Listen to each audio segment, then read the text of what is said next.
Good evening everyone. So so basically जो topic हम study करेंगे उसका क्या नाम है आपका, हीट ट्रांसफर। ठीक है।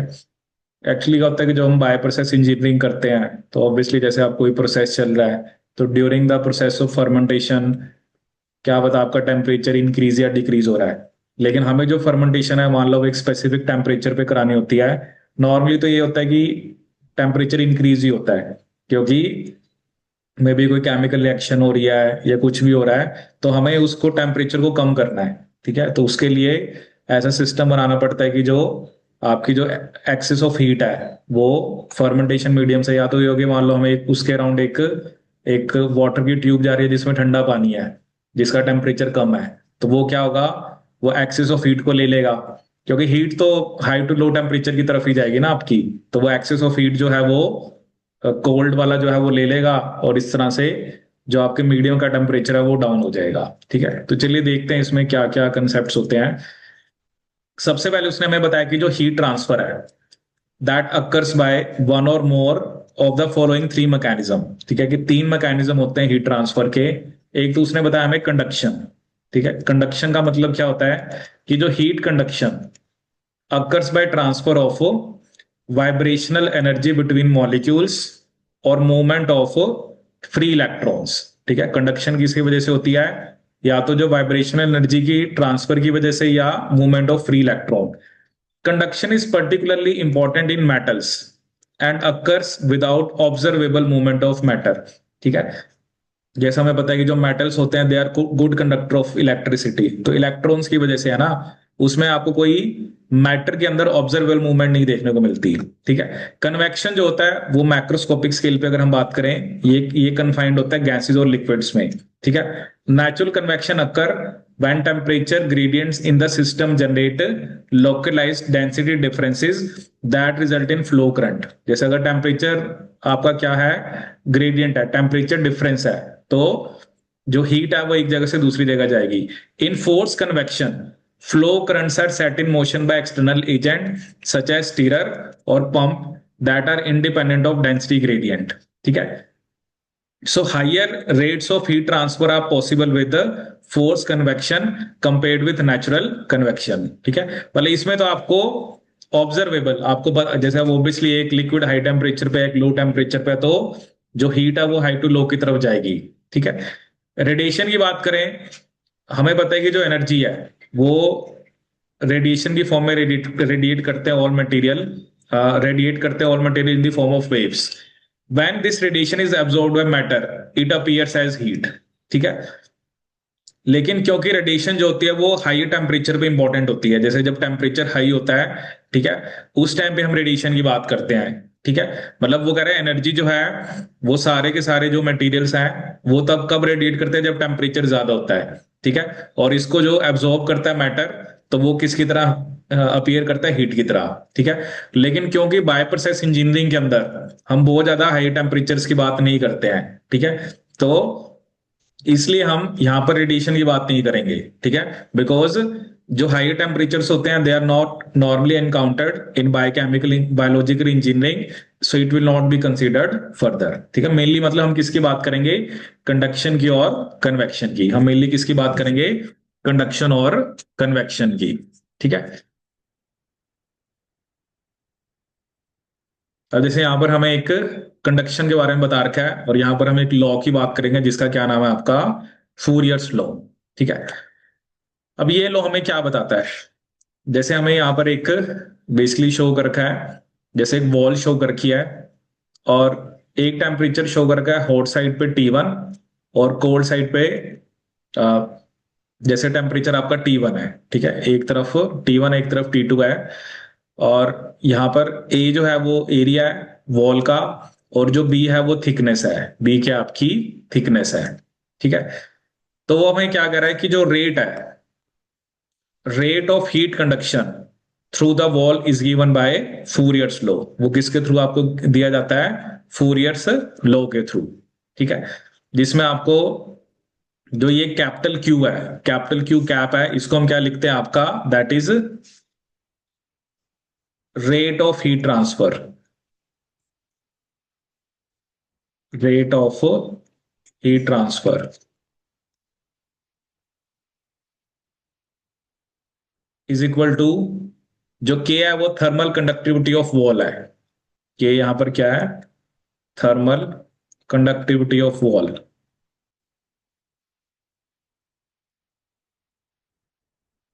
Conductivity of wall. A obviously यहां पर आपका एरिया है, ठीक है, और D T by D Y क्या आपका? Temperature gradient. Temperature gradient. A यहां पर एरिया होगा, और D T by D Y क्या आपका? Temperature gradient. ठीक है।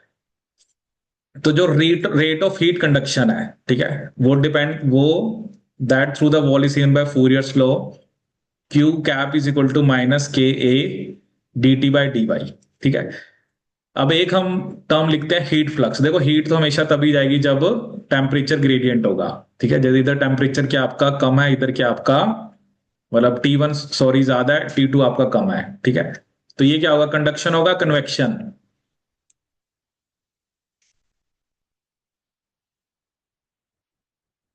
कंडक्शन कहां से होगा? तो कंडक्शन बोला है। देखो ये जो है ये क्या होगा आपका? कन्वेक्शन होगा ना, कि कंडक्शन होगा?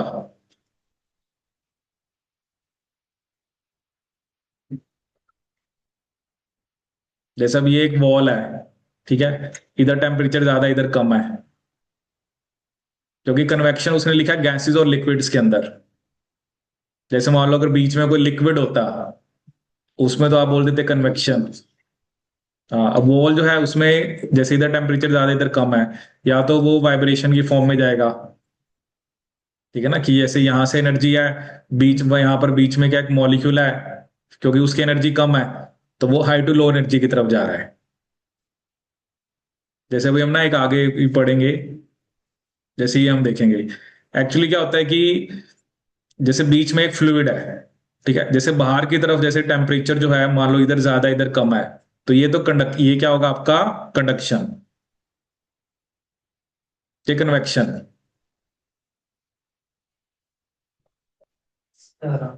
हम्म।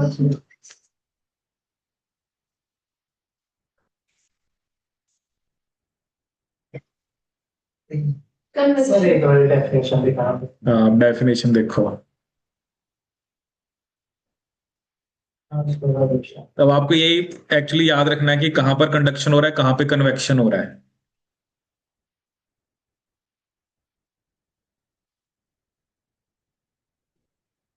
कन्वेक्शन के लिए ग्रेडियंट चाहिए होता है पहला तो सिस्टम जिसमें उसका उसके थ्रू। अब जैसे मान लो ना इधर फ्लूइड है, इधर भी फ्लूइड है, तो फ्लूइड से यहां तक जाएगा तो वो कैसे जाएगा? By convection.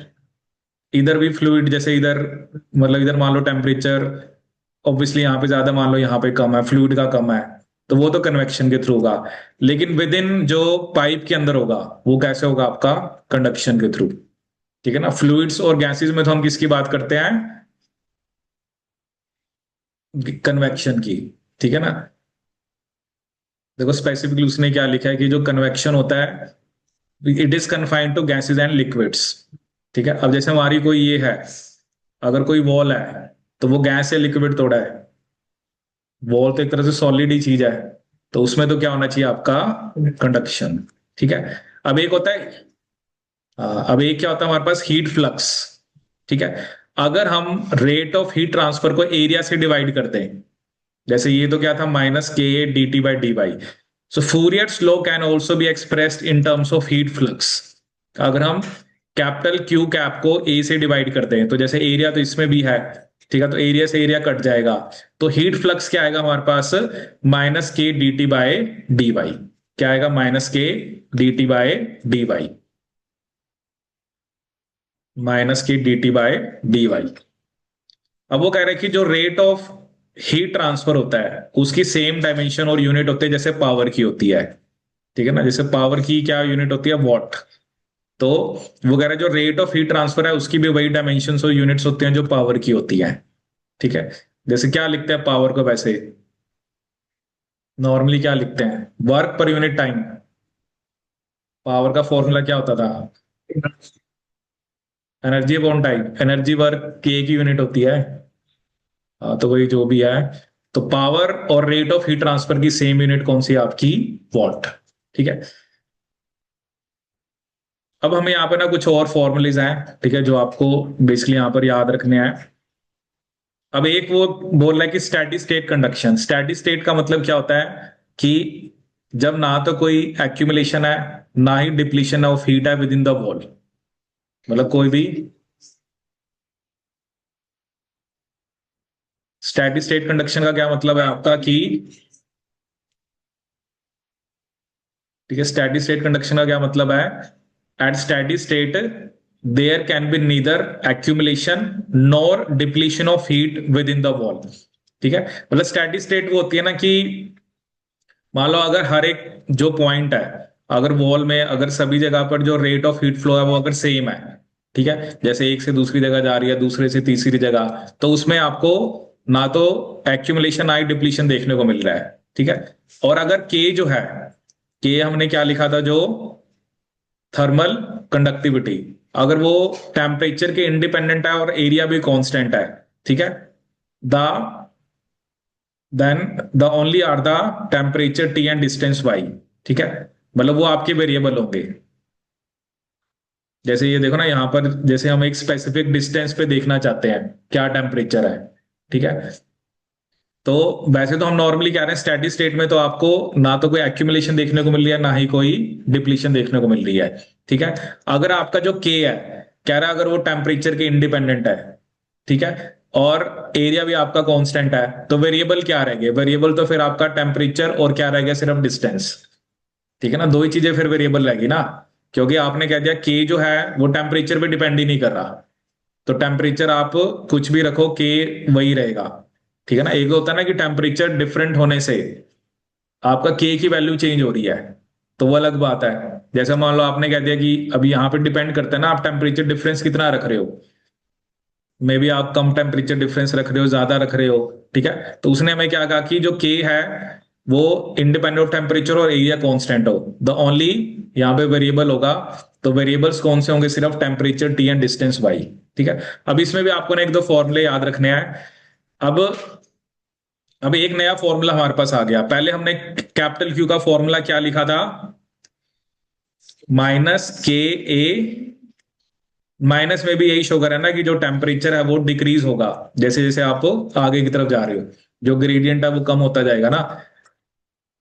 तो अब एक फॉर्मूला मे बी इसको हम डिराइव करते हैं, बट चलो उसमें आपको जाने की जरूरत नहीं है। आप सिंपली ये फॉर्मूला याद रखो, delta T by R W. ठीक है, delta T by R W. R W क्या होता है आपका? Thermal resistance to heat transfer. Thermal resistance to heat transfer. Thermal resistance to heat transfer. Capital Q किसके इक्वल आ गया? Delta T by R W. ठीक है। अब मैं आर डब्ल्यू का भी एक फॉर्मूला है, बी बाय के। बी क्या थी? थिकनेस। के क्या था? Thermal conductivity of wall. A क्या था? एरिया। अब ये जो बी बाय के है इसको यहां पे पुट कर दो, तो बी नीचे आ गया, ठीक है, और के और ए ऊपर चला गया। तो ये एक और फॉर्मूला हमारे पास क्या आ गया? K A by B into delta T. ठीक है, ये दो फॉर्मूले आपको याद रखने हैं। ठीक है, एक तो सिंपली जो हमने पहले पढ़ा था, कौन कौन सा? Minus K D T by D Y. ठीक है, इसमें मतलब सिंपली हमने क्या लिख दिया? माइनस, इसमें क्या आ गया? के ए डेल्टा टी बाय बी। ठीक है, इसकी वजह से डेरिवेशन होती है, बट उसमें हमें नहीं जाना है। आप सिंपली याद रखो कि रेट ऑफ हीट ट्रांसफर का एक फॉर्मूला है। जैसे आपको टेम्परेचर डिफरेंस आपको पता है और मान लो आपको आर डब्ल्यू पता है, तब आप रेट ऑफ हीट ट्रांसफर निकाल सकते हो। इसके अलावा अगर आपको बी पता है, थिकनेस पता है, थर्मल कंडक्टिविटी के बारे में पता है, ए के बारे में पता है, तो आप आर डब्ल्यू भी निकाल सकते हो। ठीक है, क्योंकि यहां पर हम वॉल की बात कर रहे हैं। किसकी बात कर रहे हैं? वॉल की। कितना रेजिस्टेंस जो है वो वॉल ऑफर कर रही है हीट ट्रांसफर में। अभी हम आगे डिस्कस करेंगे ना। एक्चुअली जो अभी मैंने मेन आपको ये जो डायग्राम है ये बताना है।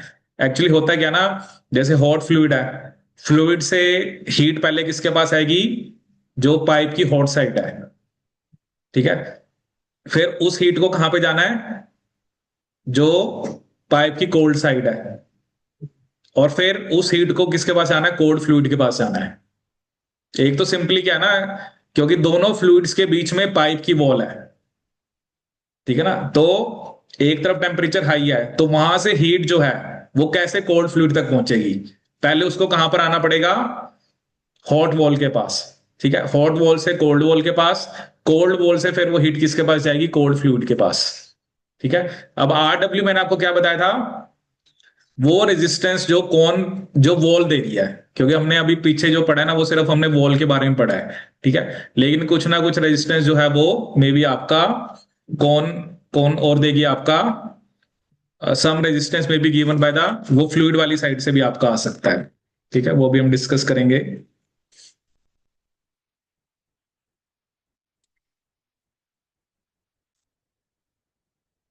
अब हमने मेनली इसको देखना है कि एक्चुअली यहां पर हो क्या रहा है, क्योंकि इसी पे बेस्ड आपके कुछ एग्जाम में क्वेश्चंस भी आते हैं, वो हम अभी डिस्कस करेंगे।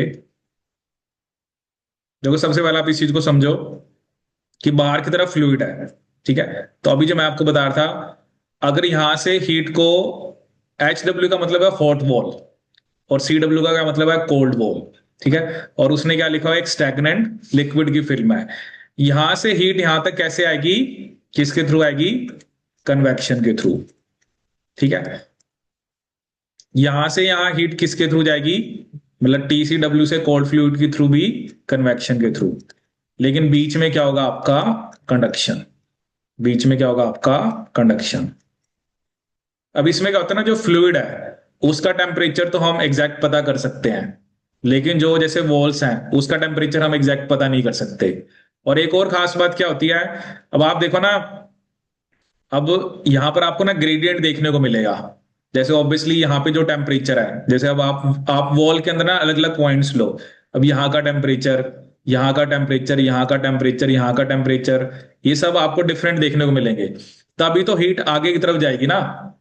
ये थोड़ा है कि आप ये सोचो कि यहाँ पर through out the pipe temperature same तो हो ही नहीं सकता, ठीक है ना, थ्रू आउट आपको एक ग्रेडियंट देखने को मिलेगा, अभी हम पढ़ेंगे एक एलएमटीडी होता है, क्योंकि उसके लिए फिर आपको एक एक एवरेज टेम्परेचर निकालना पड़ेगा, क्योंकि अंदर पाइप के जो टेम्परेचर है वो आप ऐसे एग्जैक्ट नहीं बता सकते इतना टेम्परेचर है, ठीक है, जो आपके पास थर्मोमीटर होता है उससे आप फ्लूइड का टेम्परेचर तो बता सकते हो, लेकिन आप जो वॉल्स का टेम्परेचर जो है वो हम थर्मोमीटर से पता नहीं कर सकते, ठीक है। अब यहां पर होता क्या है, अब यहां पर जैसे देखो उसने हमें एक जो फॉर्मूला बताया है, क्या फॉर्मूला बताया है, वही रेट ऑफ हीट ट्रांसफर का एक फॉर्मूला क्या बताया है, HA∆T, क्या फॉर्मूला बताया आपको, HA∆T, ठीक है, HA∆T, H यहां पर क्या आपका, individual heat transfer coefficient, individual heat transfer coefficient, coefficient, individual heat transfer coefficient,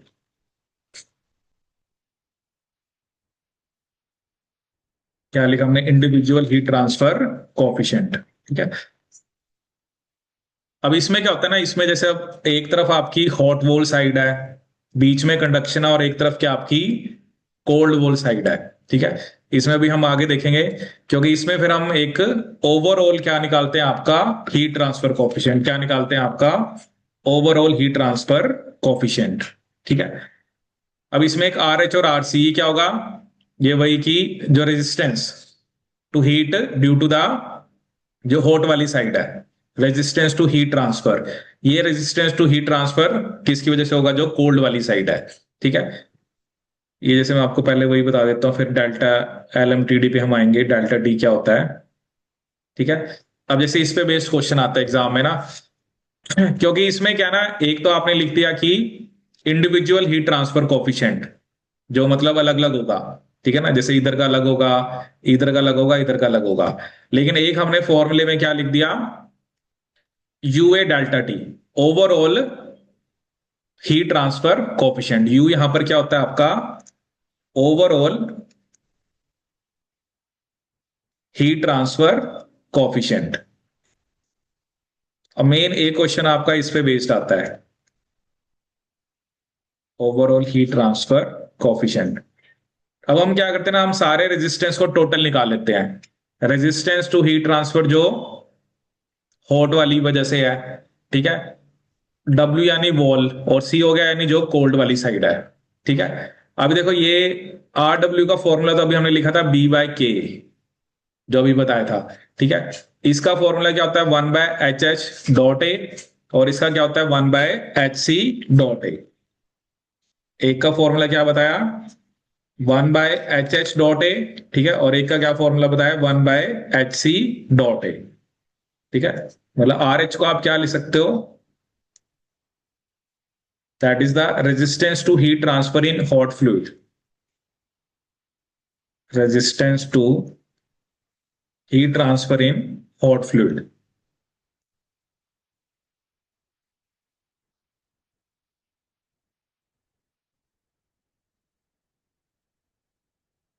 in hot fluid.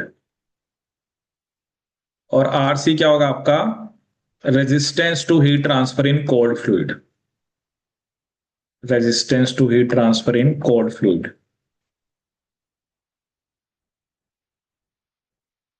In cold fluid.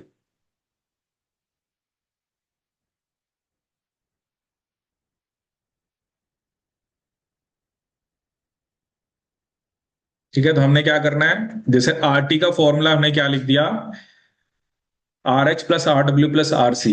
अब आर टी का फॉर्मूला इसने क्या दिया, 1/UA। मतलब जैसे एच भी हीट ट्रांसफर कोफिशिएंट होता है, बट ये इंडिविजुअल होता है, ये होता है आपका ओवरऑल। तो 1/UA किसके इक्वल आ गया, 1/HH.A plus B/K plus 1/HCA। अब ए सबका कैंसिल आउट हो गया, तो 1/U किसके इक्वल आ गया, 1/HH plus B/K plus 1/HC। Now this is very important formula, अभी इस पे बेस्ड मैं आपको क्वेश्चन भी कराऊंगा। यू क्या है हमारा, overall, overall heat transfer coefficient, और एच हम किसको लिखते हैं, इंडिविजुअल, ठीक है ना। जैसे अब क्या है ना कि तीनों हमें इसको हम तीनों को अलग अलग मान रहे हैं। यहाँ पे जो हीट का ट्रांसफर हो रहा है, उसके लिए जो हीट ट्रांसफर कोफिशिएंट है वो क्या आपका, कैपिटल एच स्मॉल एच। इधर क्या आपका, एच डब्ल्यू, ठीक है। और ये जो वॉल के थ्रू होता है उसको तो मैंने आपको पहले ही बताया ना, वो क्या होता है, B/K, जो हमने आर डब्ल्यू का फॉर्मूला पहले लिखा था। तो यू निकालने के लिए मैंने यहां पर जो रेजिस्टेंस है प्लस ये तीनों को ऐड करना पड़ेगा। किधर, हाँ वो एच सी हो गया ना, बीच में आपका एच वॉल हो गया, जिसको आप एच सी लिख लो। मतलब इसके लिए जो आर डब्ल्यू था वो हमने क्या लिखा था, B/K, ठीक है। के भी क्या था आपका, हीट ट्रांसफर, मतलब जो थर्मल कंडक्टिविटी ऑफ वॉल, क्योंकि उधर जो है वो किस पे डिपेंड करता है, थर्मल कंडक्टिविटी ऑफ वॉल पे डिपेंड करता है, ठीक है। तो आर सी का फॉर्मूला आ गया क्या, 1/HH × A × A। R C का 1/HC है, और आर डब्ल्यू का B/K, और टोटल आर का उसने लिखा 1/UA। ए सारे कैंसिल आउट हो गए, तो 1/U किसके इक्वल आ गया, 1/HH plus B/K plus 1/HC। ठीक है, अब इस पे बेस मैं आपको एक क्वेश्चन दिखाता हूं।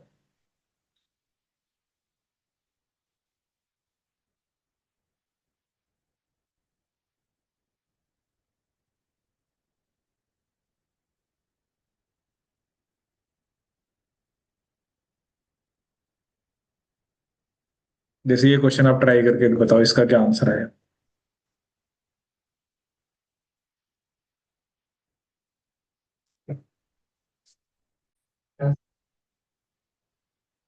ठीक है, तो क्या क्वेश्चन हमें गिवन है, for A double pipe heat exchanger inside और आउटसाइड हीट ट्रांसफर कोफिशिएंट हमें गिवन है, ठीक है। मे बी जैसे एक हॉट साइड का होगा, एक किसका होगा, कोल्ड साइड का। और हमें थिकनेस और थर्मल कंडक्टिविटी दे रखी है, थिकनेस है 1 सेंटीमीटर, और थर्मल कंडक्टिविटी है 10 watt metre inverse one, kelvin inverse one. तो हमें क्या निकालना है, ओवरऑल हीट ट्रांसफर कोफिशिएंट। तो 1/U का फॉर्मूला क्या लगाएंगे, एक तो ये 100 लिख देंगे, प्लस B/,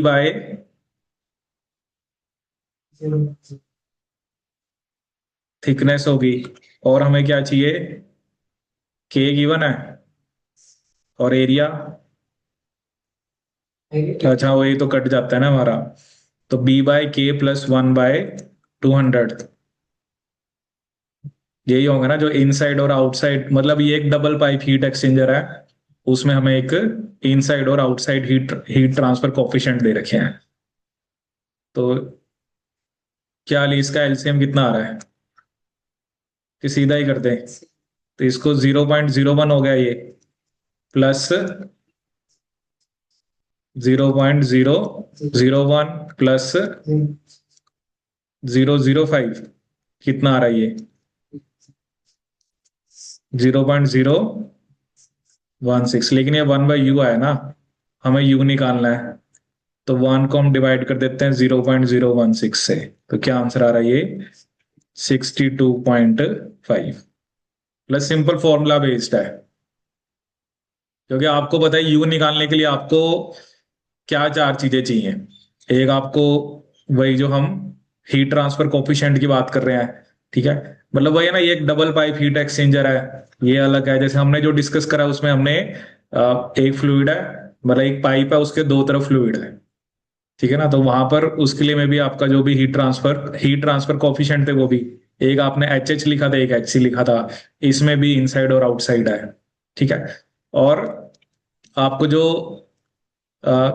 जो पाइप है उसकी थिकनेस, और यहां पर क्या गिवन थी, थर्मल कंडक्टिविटी, ठीक है, जो B/K फॉर्मूला यही था ना, 1/U is equal to 1/HH plus B/K plus 1/HC, यही फॉर्मूला था, ठीक है, तो एक क्वेश्चन तो एग्जाम में ऐसा आ जाता है।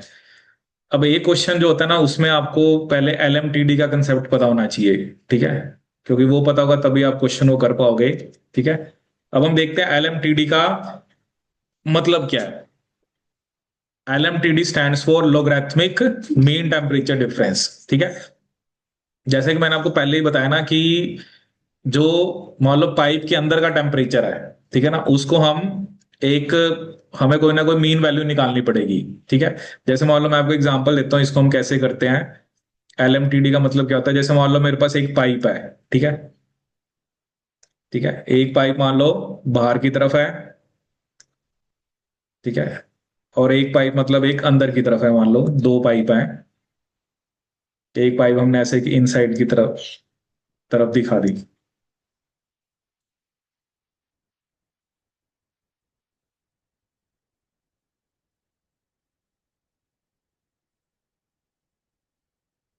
ठीक है। अब इसमें मान लो क्या ना, मतलब जो बाहर की तरफ पाइप है, मान लो वहां पर ना हम एक कांस्टेंट टेम्परेचर मेंटेन करके रखते हैं, कि मान लो जो यहां से फ्लूइड जा रहा है उसका टेम्परेचर 110 डिग्री सेल्सियस है, ठीक है। वैसे तो क्या होगा ना, ऑब्वियसली अगर जो ये फ्लूइड है, मान लो इस फ्लूइड का टेम्परेचर आपने स्टार्टिंग में रख दिया फॉर एग्जाम्पल 50 डिग्री सेल्सियस, ठीक है, अब ऑब्वियसली इसका टेम्परेचर कम है, बाहर ज्यादा है, तो हीट तो इसकी तरफ आएगी, तो इसका टेम्परेचर भी कम होना चाहिए, ठीक है, वो भी केस होता है, लेकिन अभी हम ये केस मान के चल रहे हैं कि इसका टेम्परेचर हम किसी तरह से कांस्टेंट रखेंगे, ठीक है। अब यहां से फ्लूइड एंटर करा 50 डिग्री सेल्सियस पे, और मान लो वो एग्जिट करेगा फॉर एग्जाम्पल 70 डिग्री सेल्सियस पे, ठीक है, तो इसका टेम्परेचर इंक्रीज हो गया, लेकिन जो बाहर वाला था उसका टेम्परेचर हमने कांस्टेंट रखा है, ठीक है। जैसे इसको हम ऐसे शो कर सकते हैं कि मान लो इधर मैंने टेम्परेचर लिखा, और इधर मैंने लेंथ ऑफ पाइप लिखा, temperature versus length of pipe, तो जो आउटर पाइप है उसमें उसका टेम्परेचर जो है वो तो मैंने एक कांस्टेंट वैल्यू रखी है, जो क्या रखी है मैंने 110 डिग्री सेल्सियस, ठीक है, लेकिन जो फ्लूइड अंदर वाली पाइप के अंदर था उसका टेम्परेचर पहले तो 50 था, ठीक है, अब 50 से रेज हो गए वो कहां तक पहुंच गया, 70 तक।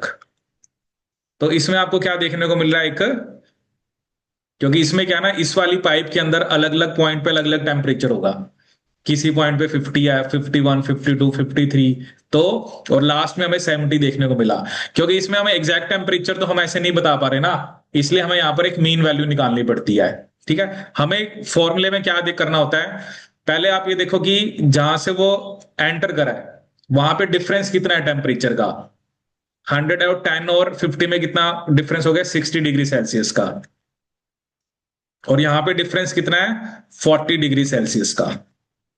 मतलब जहां से फ्लूइड एंटर करा है 110 माइनस 50 हो गया 60, और 110 माइनस 70 कितना हो गया 40। ठीक है। अब आपको एक्चुअली क्या होता है, जो फॉर्मूला होता है डेल्टा टी का, उसका फॉर्मूला ये होता है कि delta T2 minus delta T1। Delta T2 मतलब जो जो जो जो टेम्परेचर डिफरेंस ग्रेटर है, ग्रेटर कौन सा आपका 60। ठीक है ना। डेल्टा टू T2 क्या होगा, ग्रेटर टेम्परेचर डिफरेंस।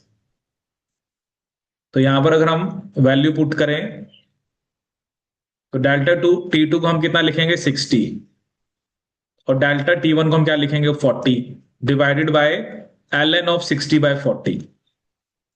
ठीक है। 60 माइनस 40 तो हमारा 20 आ गया। ठीक है। अगर हम ln ऑफ 60 बाय 40 की वैल्यू निकालें, देखो कितनी वैल्यू आ रही है वो। अगर हम कैलकुलेटर से निकाले 60/40, मतलब 60/40 वैसे हमारा कितना आ गया ये 1.5 है। अगर ln ऑफ 1.5 की मैं वैल्यू निकालू, ये आ रही है 0.405, मतलब 20 को मैंने किससे डिवाइड कर देना है 0.405 से। तो अगर मैं 20 को 0.405 से डिवाइड करूं तो आंसर कितना आ रहा है मेरे पास 49.38। क्या आंसर आ रहा है आपके पास 49.38 डिग्री सेल्सियस। मतलब ये एक मीन टेम्परेचर डिफरेंस आ गया। वैसे तो एंटर 50 पे किया था और एग्जिट किस पे करा 70 पे, तो हमें यहां पर हमने एक क्या कैलकुलेट कर लिया, मीन टेम्परेचर डिफरेंस, कि मीन टेम्परेचर डिफरेंस कितना होगा। ठीक है। क्योंकि ये है ना कि आप, जैसे वही मैंने आपको बताया ना, जो वॉल है उसमें आप विद इन द वॉल एक जैसा टेम्परेचर नहीं होगा थ्रू आउट। ठीक है। जब टेम्परेचर जैसा एक जैसा नहीं है थ्रू आउट, तो आपको पता है कि डिफरेंट पॉइंट्स पे डिफरेंट टेम्परेचर्स हैं, तो उसमें फिर आपको कोई ना कोई मीन वैल्यू निकालनी पड़ेगी। ठीक है। एक तो फॉर्मूला आपको ये याद रखना है। ठीक है।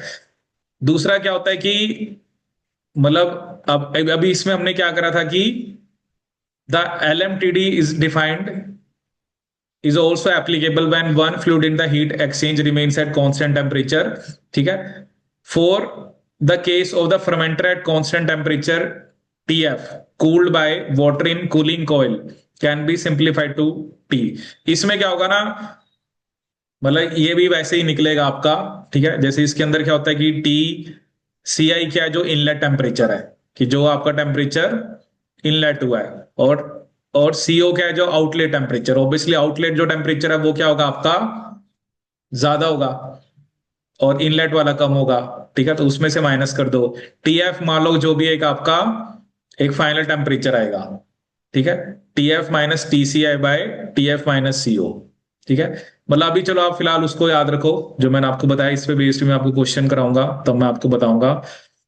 सिंपली अगर ऐसा क्वेश्चन आ रखा है, मतलब अगर चलो यहाँ पर जैसे क्या होता है ना, अगर यहाँ पर टेम्परेचर चेंज भी होता, फॉर एग्जांपल जैसे यहाँ पे टेम्परेचर आपका 110 से कम हो जाता, तब भी आपने दोनों पॉइंट पे डिफरेंस देखना है कि यहाँ पर टेम्परेचर डिफरेंस कितना है, यहाँ पे टेम्परेचर डिफरेंस कितना है।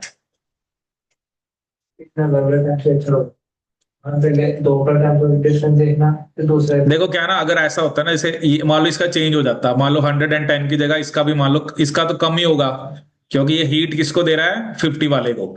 तब भी आपने दोनों पॉइंट्स पे डिफरेंस ही देखना है कि दोनों पॉइंट पे डिफरेंस कितना है, वो डिफरेंस में से बस माइनस कर देना है। ठीक है। जैसे क्वेश्चन आया था, क्योंकि उस क्वेश्चन को करने के लिए आपको पहले LMTD आना चाहिए। ठीक है। जैसे देखो ये क्वेश्चन है, वो कह रहा है जो मिल्क है, milk flowing through a stainless steel inner tube, उसका हमें डायमीटर दे रखा है 40 of a double tube type heater is to be heated from 10 to 85 degree Celsius by saturated steam condensing at 120 on the outer surface of inner tube। मतलब इसमें क्या है, देखो बाहर की तरफ जो स्टीम है उसका टेम्परेचर कांस्टेंट रखना है आपने। ठीक है। और जो अंदर की तरफ ट्यूब है उसका टेम्परेचर 10 to 85 हो गया। ठीक है। अब क्या हो रहा है कि टोटल हीट ट्रांसफर हमें गिवन है। ठीक है। कि वो जो क्या है 146200 किलो कैलोरी पर आवर। हमें ओवरऑल हीट ट्रांसफर कोफिशिएंट भी गिवन है। ठीक है। और हमें यहां पर निकालनी क्या, total length of heating tube. हमें जो ट्यूब है उसकी लेंथ बतानी है। तो बताओ इसको कैसे करेंगे।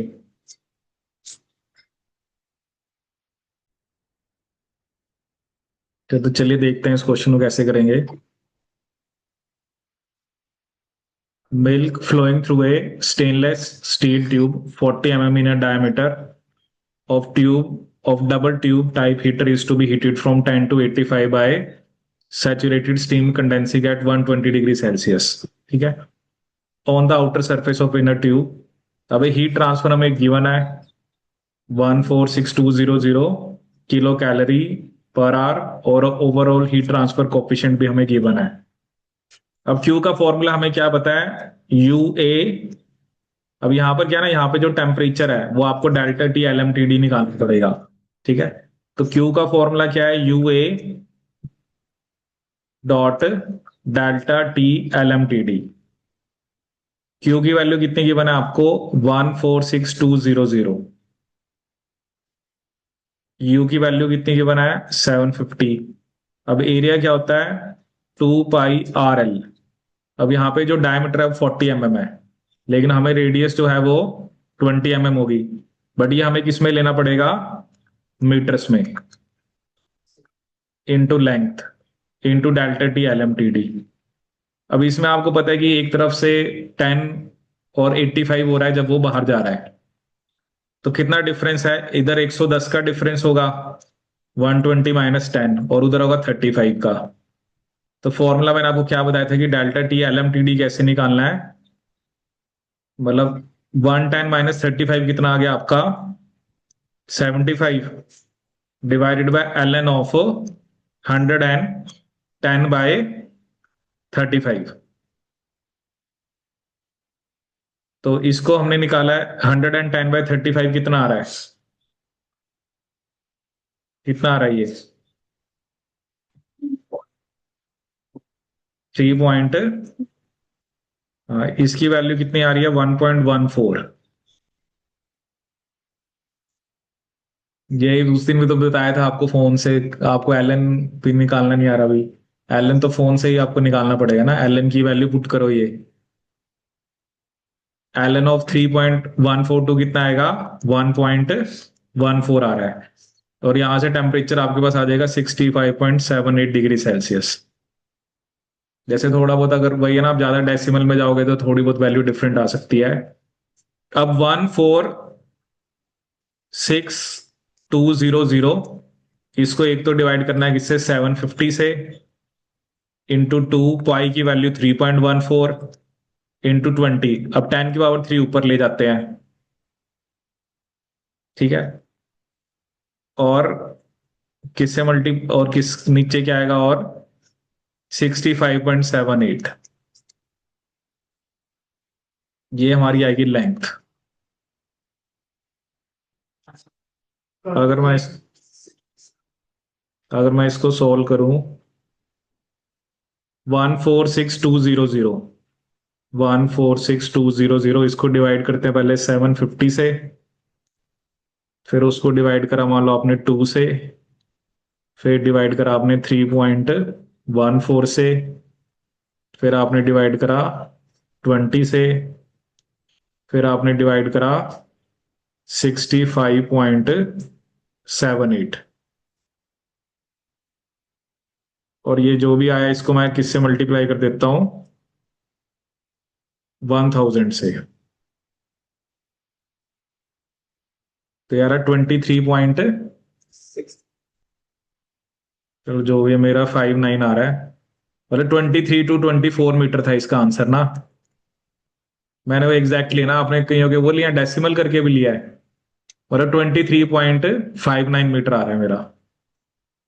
मतलब 23 और 24 के बीच में उनका, उन्होंने आंसर गिवन दिया हुआ है हमें ना। एरिया तो हम सिलेंडर का हम ये कहते हैं pi R square plus pi R. वो तो एक्चुअली होता है ना सिलेंडर का। अब वो तो ये कर्व्ड सरफेस का एरिया होता है ना, पाई आर स्क्वायर। इस वाले का तो 2 पाई RL ही होता है ना। हमने इनका थोड़ा मानना है कि इसका एरिया, क्योंकि ये जो सिलेंडर होता है ये एरिया पाई आर स्क्वायर होता है, और ये पाई आर स्क्वायर होता है। इसको हमें जैसे इसकी लेंथ या हाइट होती है जो भी, इसका हम टू पाई आर एल लिख देते हैं, एच लिख देते हैं।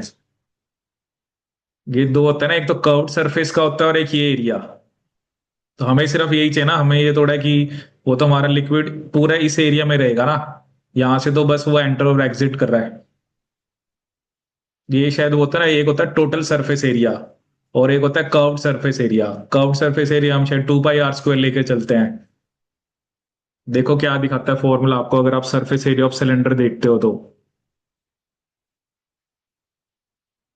कर्व देखेंगे तो 2 पाई हंड्रेड चलता है।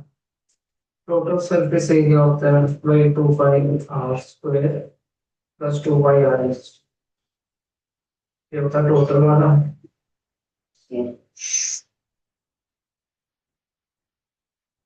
Plus sum of curved surface कितना आ गया आपका?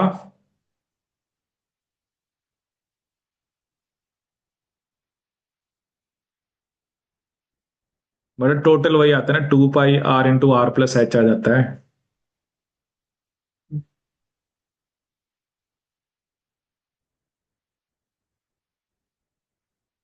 तो सी से होता है वही 2 पाई r। हम्म। तो इधर मतलब कि वो तो एच तक है कि अगर हमारा सिलेंडर वो मतलब वर्टिकल है। ऐसे थोड़ा वर्टिकल से क्या लेना देना, लेंथ तो ऐसे। 2 पाई उसी का बोल रहा हूँ शेप बना के। वो आपका किसका है ना, कर्व्ड सरफेस का है ना, जो ये सरफेस होगा फिर, जो ये यहां से लेकर यहां तक, उसका टू पाई आर एच या टू पाई आर एल लेगा वो।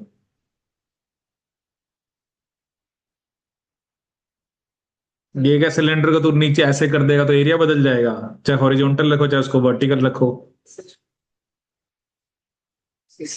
हाँ। अगर आप टिकट करोगे तो जो लेंथ आएगी वो उसकी हाइट के बराबर नहीं हो जाएगी। एक ही बात होगी ना। तो वही हमने इधर भी तो वही करा है, क्योंकि हमने मतलब पाई आर स्क्वायर, ये जो एरिया होता है ना सिलेंडर का ऊपर का, और ये क्योंकि नीचे से दोनों सरफेस का, ये एरिया हमें तो मेनली ये एरिया चाहिए ना पाइप का, तो इसलिए हमने यहाँ पर सिर्फ two pi R L put किया है। मतलब ये जो टू पाई आर एच है, इसको ये कर्व्ड सरफेस एरिया बोल रहा है।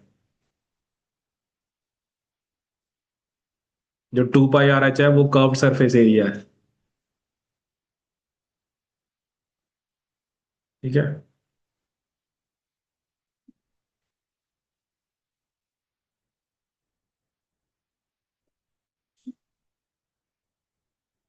और जो टॉप और बॉटम का अगर हम ऐड करेंगे तो वो टू पाई आर स्क्वायर होगा।